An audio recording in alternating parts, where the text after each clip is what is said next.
While I'm waiting for the last couple people to get in here, just real quick, I'll look here at the S&P. Obviously, we had a fade starting out yesterday, pretty slow as a start in the futures, and then things just started to unwind rather quickly, and then it turned out to be pretty much a power down day. We haven't had a day like this in a while.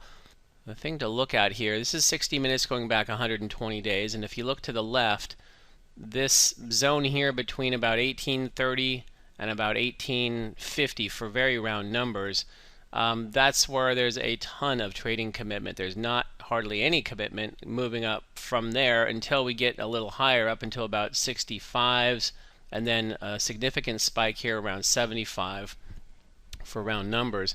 But you can see when we did this outside return here, we started to get on top of this thing just a little bit, couldn't hold it, and as soon as we started to break below, that increased the downward pressure there, and a little bit more of a tip off. We were going lower when we broke below this floor right here, and then it wasn't hard for us to move down to this. In fact, this primary drive down sort of stalled out in this zone here. I guess through Globex and what have you, we've driven down a little bit lower, but essentially we're sitting on this commitment area here trying to have a bit of a bounce. So round numbers, we're at 39 right now, 40.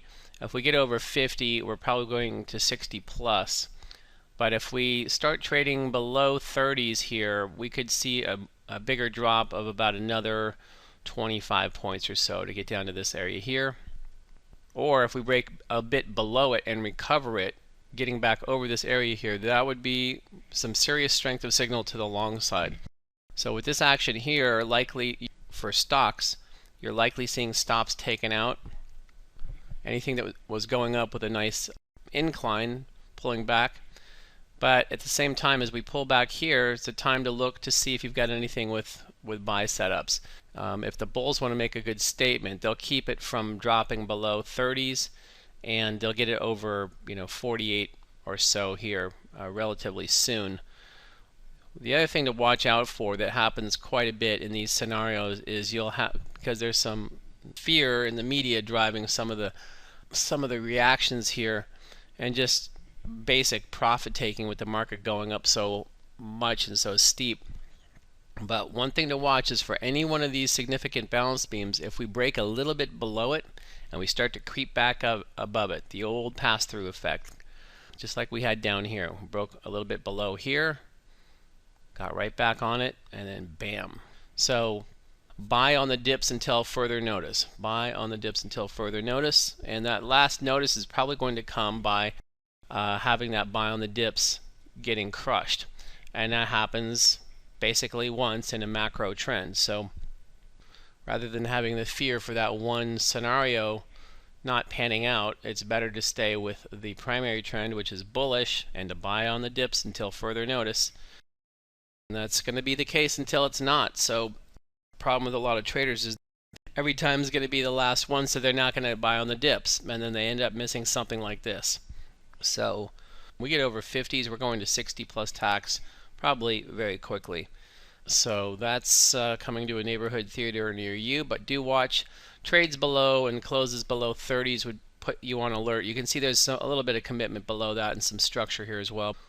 1890 was what I was looking for. We got to 87 plus tax there, so pretty darn close, and that has since not only created a resistance swing there, but one that was pretty significant. All right, let's move on here a little bit. Since I have these charts up, I want to go through these since we just had this follow through, and it's a great thing to look at. So one of the things that I pointed out was I love this signal here where we're breaking to some new relative lows here, and we basically pass back through and up we go. So in the live room, I was talking about 38 and 40. Watch for price to cross back above that. And I was looking for 1790 as the main target up here. So we zipped up there in a hurry, right? Over that, we've got a little bit of a spike here at 1804s, but really up to 1832 was the next zone I was looking for. And that would undo this energy here. This impulse would be eroded at that point and sort of a reset. So I'm already thinking about these price points here. And before you can think about exiting, you got to get into a position here. So being able to respond when you see the signal, whatever it happens to be, that's pretty key. For this scenario of trading here, what that means for me is all the accounts that I manage where I've taken stuff off because of this, and I've got a lot of cash sitting around, I'm not going to have a lot of cash sitting around for long because I'm going on a big shopping spree. And with this kind of movement up here, conceptually for what the S&P is doing, I'm also watching these levels for erosion. Just the way I showed you in gold, I'm doing the same thing. So I might have a stock that moves up quickly, steep, and take a little off the table there. I might have one that's not going along with the party that might break down a bit. I might see the S&P give up some areas that I deem important, and that would put me on the defense with my stocks.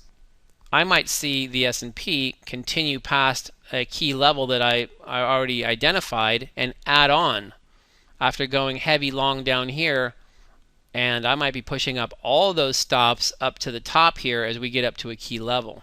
That snapshot is from the 9th. This one's from the 12th. Price is already up to this secondary level here through everything and really sort of sitting in the middle of this air pocket here. So just in a matter of a couple of days, we're going from 40 up to 1816, 1820s. So that response factor is key to get in when you see the signal. Can't manage the position unless you're in it. A few days later, I did this video where I was pointing out all of this commitment here. Remember, I had 32 as the upside target. So long here, target 1, target 2, right? And we're hanging out there. That's great. I'm looking at this as a continuation move to get up to 1890 essentially. 1-to-1 harmonic to get up there. And then that's this final push up here. That's getting pretty darn close to 1890 right there. 87 plus tax. And then there's the big resistance fade. So the 1-to-1 harmonic creates the catalytic point in the future, and that's the spot to respect. Anytime you hit a 1-to-1 target, watch for a fade. Doesn't always happen, but if it does, be ready for it. So that allows me to get my stops up and know that the market's just done a 1-to-1. Every time we do a 1-to-1 on a larger scale in the market, I'm looking to defend on a fade. This is a good spot to look for strength in the market. I'm not looking at the stock market right now, but as soon as we're done here, I'm going to be looking for stocks that are showing some strength. Whenever we have a pullback like this, I love finding stocks that are showing some strength, that are kind of going against what's happening here. ConocoPhillips, I bought that yesterday as a dividend paying stock for one of the accounts I manage because I wanted another dividend component to that particular account. It's paying over 4% dividend. It was down like 30 cents yesterday. So barely a mosquito bite despite the Dow being down 250, whatever it was. Those are things that I look for. So, before we can get to the exit, we got to get the entry.